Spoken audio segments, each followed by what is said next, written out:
হবে রেগুলার?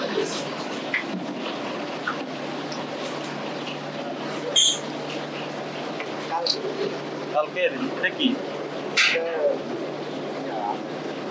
এটা তুলুন তো, এটা কি? এটা কি কালকে? উপরেরটা কি প্রসেস? এটা কি খুব রান্না করে ফেলছেন?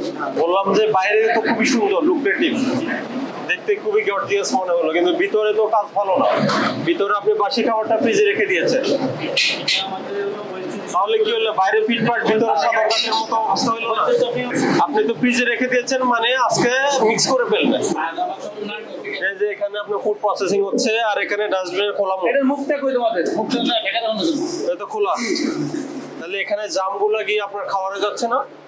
যাচ্ছে তো। এদিকে আসেন, এই যে স্যুপটার এখানে চুল পড়ে আছে, গরম স্যুপ। ওটা কি চুপ? স্যুপ চুল পড়ে আছে। সুপের এই মধ্যে দেখেন কি না, আছে? আপনাদের যে টিস্যু ইউজ করে না কেন? পোকা এটা? না না, চুল। এটা স্যার হতে পারে যে এখনো এই যে আপনার আমি তো এত চুল পড়বে, আপনার যারা এখানে শেফ আছে কারো মাথায় কি ক্যাপাসিটি? কারো মাথায় তো নাই। কারণ নাই, এখনো করতে পারবে। খাবারের মধ্যে চুলের উপস্থিতি পাওয়া গেছে, ফ্রিজে বাসি খাবার সংরক্ষণ করছেন। ডাস্টবিন খোলা ছিল। তারপরে যেখানে ফুড খাবার যেখানে প্রক্রিয়াজাত করছেন সেখানে খোলা ডাস্টবিন রেখে দিয়েছেন। আর হলো পোড়া তেল পাওয়া গিয়েছে। ভোক্তা অধিকার সংরক্ষণের এলাকা 43 দ্বারা 30,000 টাকা জরিমানা পরিশোধ করেন। আর স্টাফরা যদি ক্যাপচারা ভিতরে থাকে এরকম